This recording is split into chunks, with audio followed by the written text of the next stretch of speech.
నువ్వు ఇంట్లో ఉన్నావని ఇన్నాళ్ళు విహార్ బాబుకి తెలీదా? తెలీదు.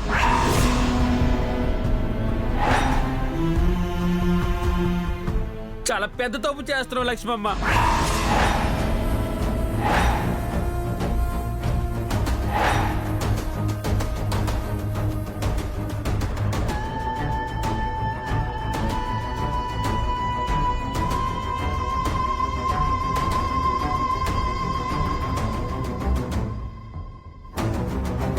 నీ మెడలో 3 ముళ్ళు వేసి ఇప్పుడు మరొకరితో 7 అడుగులు వేయడానికి విహార్ బాబు గారు సిద్ధపడుతుంటే చూస్తూ కూర్చున్నావా?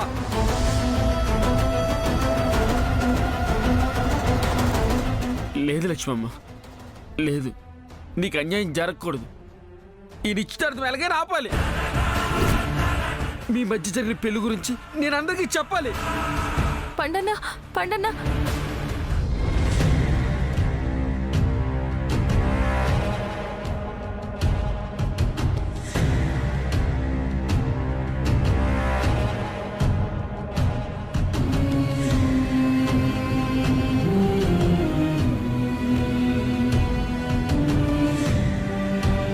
అమ్మా, ఇద్దరు కలిసి ఉంగరాలు మార్చుకోండి.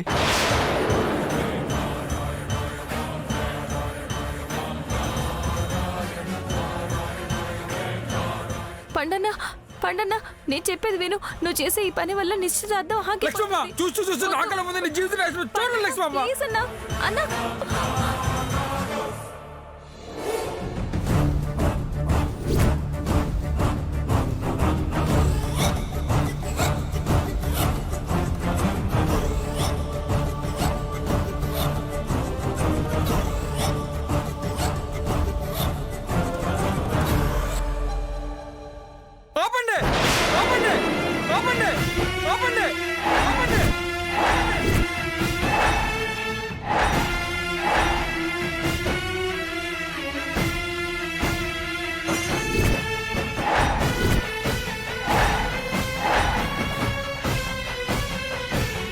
ఏంట్రా పండు, ఏమైంది?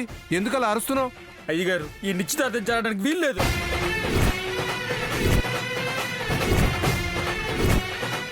ఏం మాట్లాడుతున్నావురా? ఇంట్లోకి వచ్చి పిచ్చి పిచ్చిగా మాట్లాడుతున్నావు. నేను ఎలా వాగుతున్నా అనిపించినా పర్వాలేదు, కానీ నా పిచ్చి మాటల్లో ఒక నిజం ఉంది. ఈ నిజం ఈరోజు మీ అందరికీ తెలియాలి. ఏంట్రా పండు, నిజము నిమ్మకాయని తెగగురుతున్నావు? ఇంతకీ ఏంటా నిజం? లక్ష్మికి పెళ్ళయింది. లక్ష్మికి పెళ్ళయింది. లక్ష్మికి పెళ్ళయింది. లక్ష్మికి పెళ్ళయింది.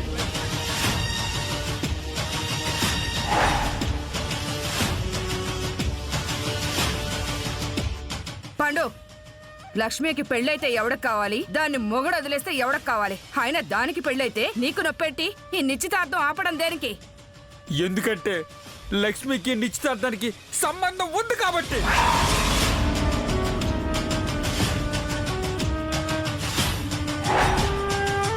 పండు, నువ్వేం మాట్లాడుతున్నావో ఇక్కడెవరికేం అర్థం కావట్లేదురా.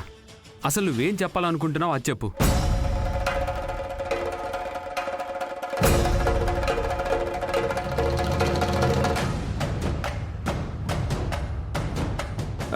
అదే బాబు, బాబు, ఇప్పటి వరకు నిజం నిజం అని ఇప్పుడేంట్రా నీళ్ళు నమ్ములుతున్నావు? ఏం చెప్పాలనుకున్నావు సూటిగా చెప్పు.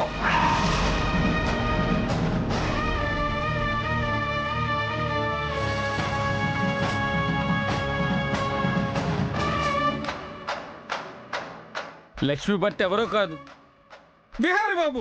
విహారి బాబు, విహారి బాబు, విహారి బాబు, విహారి బాబు.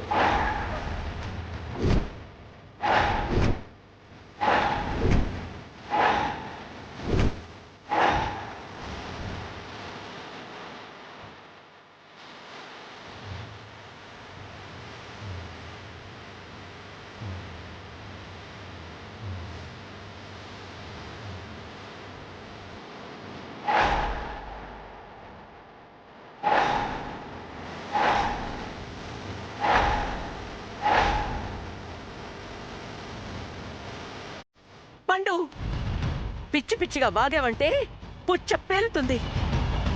అడ్రస్ లేని దాని మొగుడు బిహారీ ఎలా అవుతాడు? అసలు బిహారీ లక్ష్మి మెళ్ళలో 3 ముళ్ళు ఎందుకు వేస్తాడు? ఇలా అయితే మీరు నమ్మరు. మీరు నమ్మేలా ఏడ్చేలా నాకు తెలుసు.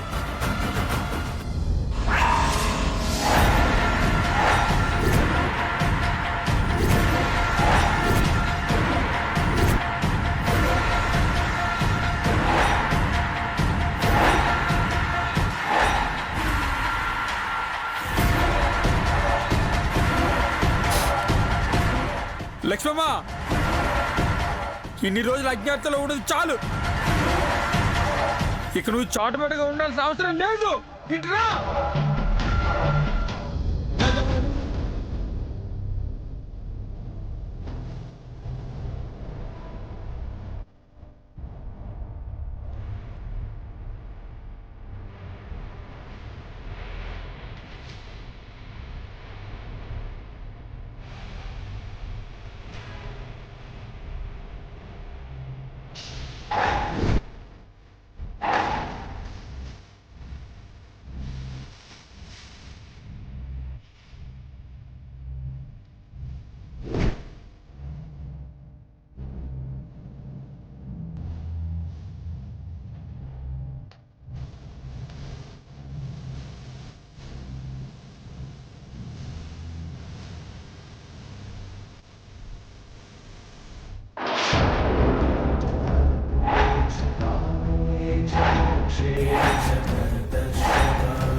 బిహారీ, ఏంటిదంతా? ఈ పేపర్ ఏంటి? అందులో మీ ఫోటో ఏంటి? అసలు నీకు లక్ష్మికి పెళ్ళవడమేంటి?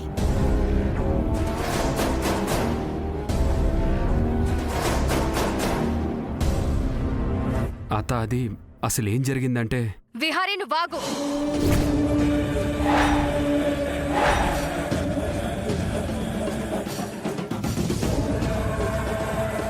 విహారీని అడిగితే ఏం సమాధానం చెప్తాడక్క? అసలు ఈ మాయలాడి విహారీని ఏం మాయ చేసిందో, ఎక్కడ తాళి కట్టించుకుందో దాన్ని అడిగితే చెబుతుంది. హే లక్ష్మి, చెప్పవే, విహారీని ఏం మాయ చేసి నీ బుట్టలో వేసుకున్నావు? అమ్మగారు అలా మాట్లాడతారేంటి? ఇంకెలా మాట్లాడాలి? నా అల్లుడు బాగా ఉన్నాడని కన్నేశావా?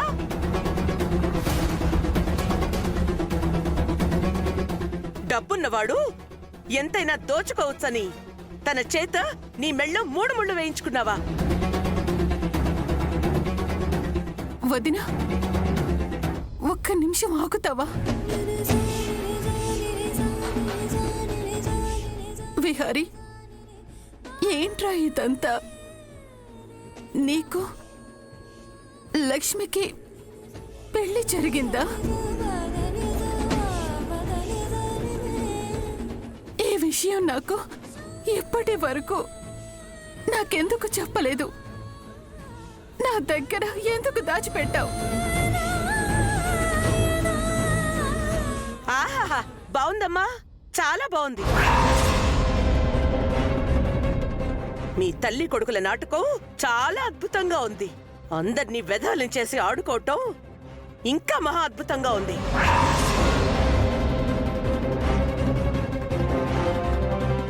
నాటకాలు బూటకాలు ఎక్కడెవరికి చేతక వదినా. ఇంకాపు.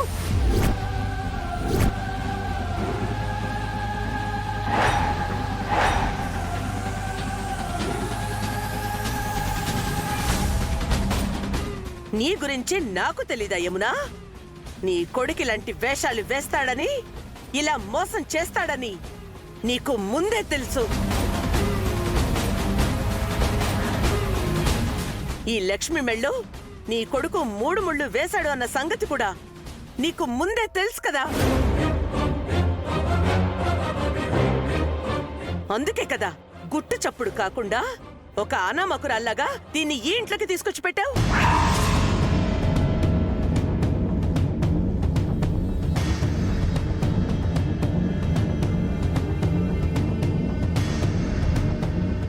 లేదొదిన. అసలు లక్ష్మి ఎవరో నాకు నిజంగా తెలీదు.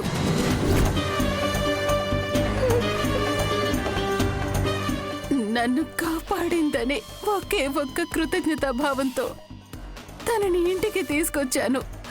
అంతకు మించి నాకు నిజంగా ఏమీ తెలీదు. మీ తల్లి కొడుకులు ఆడుతున్న నాటకం బయటపడిపోయింది.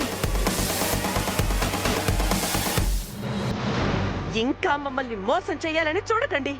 ఇంకా మమ్మల్ని మభ్య పెట్టడానికి ప్రయత్నించకు.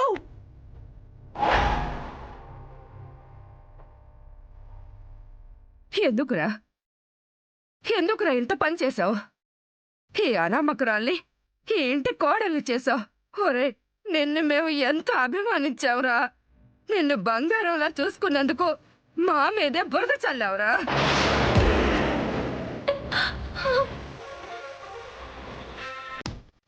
అత్తయ్య గారు, దయచేసి మీ మనవడితో అలా మాట్లాడకండి. నోర్మై!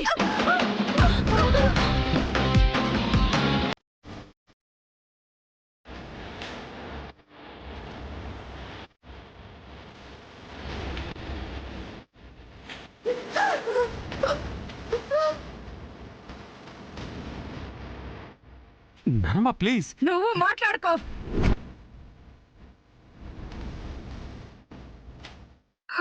ఇలాంటి దాన్నా నీ కొడుక్కిచ్చి పెళ్లి చేసావు.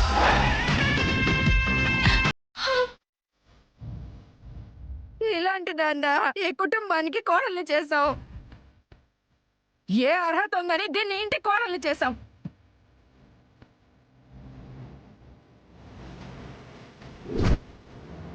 అమ్మగారు, నేను మాట్లాడొచ్చా? ఏం మాట్లాడతావే?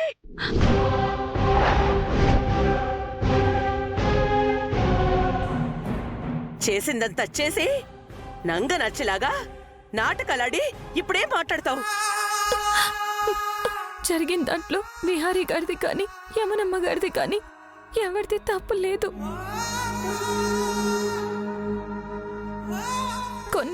కొన్ని అనుకోని పరిస్థితుల్లో ఆయన నన్ను పెళ్లి చేసుకోవాల్సి వచ్చింది. నా తండ్రి ప్రాణం ఎక్కడ పోతుందోనని జాలిపడి ఆయన నా మెళ్ళో తాళి కట్టడం జరిగింది. అంతేకాని ఆయన ఉద్దేశపూర్వకంగా నన్ను పెళ్లి చేసుకోలేదు. నన్ను పెళ్లి చేసుకోవాలని, నన్ను మహారాణిలాగా తీసుకొద్దామనే ఆలోచన ఆయనకి లేదమ్మా. అసలు నేను ఎవరినో ఈ క్షణం వరకు యమునమ్మ గారికి తెలీదు.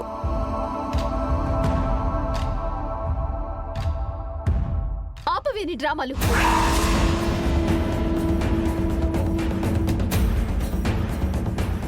అసలు నువ్వెవరు? మా బావ జీవితంలోకి ఎందుకొచ్చావు?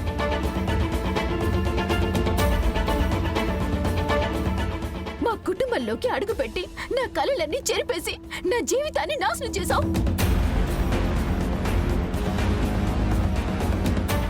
నీలాంటిది ఇంకా ఈ ఇంట్లో ఉండటానికి వీల్లేదు. పోవే బయటికి.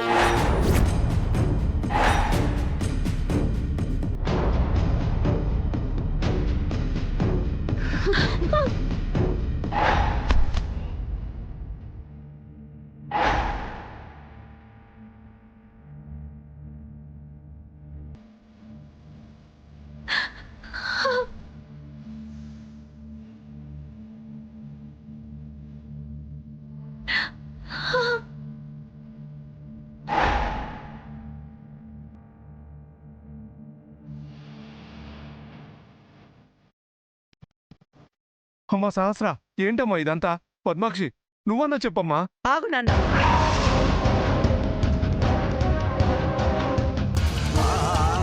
నాన్న, ప్రతిరోజు నా కూతురికి నేనేం చెప్తున్నానో తెలుసా?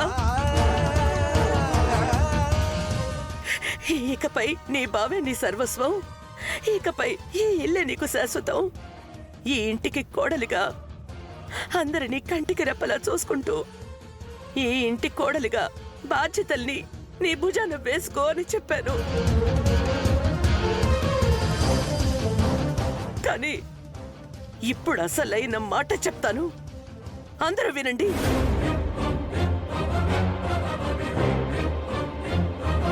సహస్ర, ఇక నుంచి ఈ ఇంటితో మనకే సంబంధము లేదు, మనకే సంబంధము లేదు, మనకే సంబంధము లేదు, మనకే సంబంధం. ఈ క్షణం నుంచి ఎవ్వరూ మాకు తెలీదు. మనకిలాంటి వాళ్లతో ఎలాంటి బంధాలు వద్దు.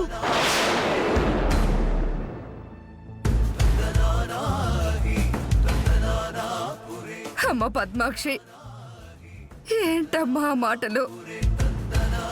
నీ తల్లిదండ్రులకి, ఈ కుటుంబానికి నువ్విచ్చే విలువ ఇదేనా? వద్దమ్మా, ఇక ఈ ఇంటితో ఏ బంధాలు వద్దు, ఏ బంధుత్వాలు వద్దు. ఒకప్పుడు ఈ ఇంటితో ఎలా అయితే తెగతెంపులు చేసుకుని వెళ్ళిపోయానో అలాగే ఇప్పుడు బంధాలు తెంచేసుకుని నేను వెళ్ళిపోతున్నాను.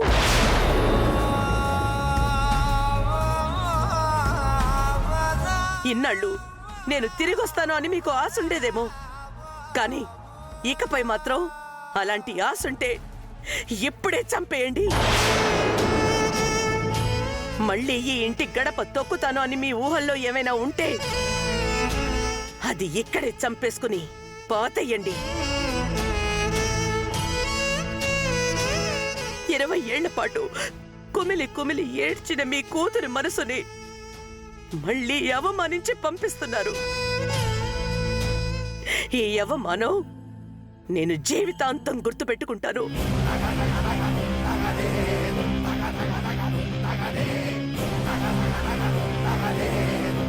సహస్ర, ఇక ఈ ఇంటి కొమ్మ మనం తొక్కద్దు, ఈ ఇంటి మొహం చూడొద్దు. పద. అమ్మా పద్మాక్షి, అమ్మా. అమ్మగారు, దయచేసి నేను చెప్పేది వినండి అమ్మా. బిహారీ గారు నా మెళ్ళో తాళి మాత్రమే కట్టారు, కానీ ఏనాడు నన్ను ఆయన భార్యగా అంగీకరించలేదు.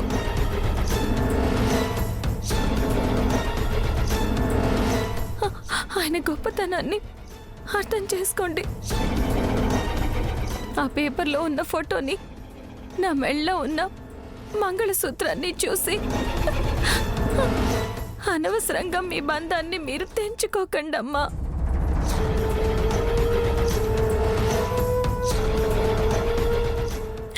దయచేసి నా మాట వినండి అమ్మా. దయచేసి వెళ్ళకండి అమ్మా, ప్లీజ్ అమ్మా. దయచేసి వెళ్ళకండి అమ్మా, మీకు దండం పెడతాను, వెళ్ళకండి. దయచేసి వెళ్ళకండి అమ్మా.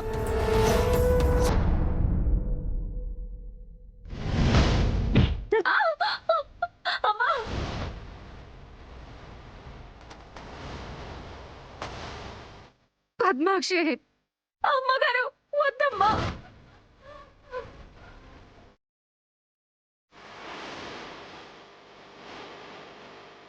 వద్దు, వద్దమ్మా. దయచేసి నా మాట వినండి, దయచేసి నా మాట వినండి. వెళ్ళండి. లక్ష్మమ్మ. వద్దు. లక్ష్మమ్మ.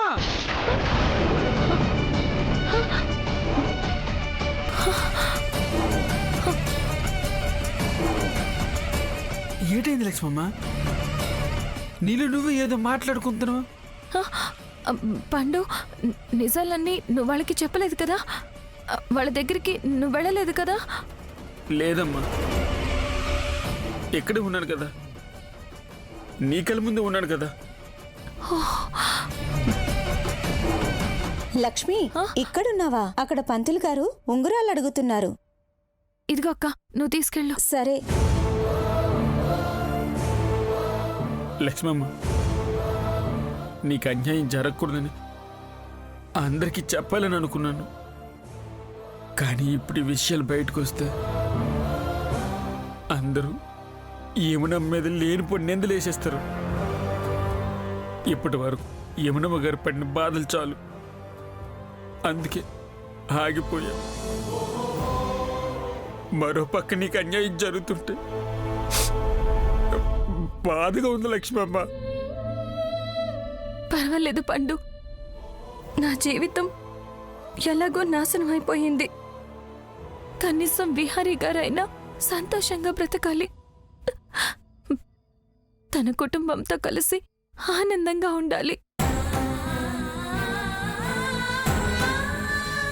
మరి నీ బతుకు గురించి ఆలోచించుకున్నావా? అసలు నీ భవిష్యత్తు ఏంటైపోతుందో పట్టించుకోవా?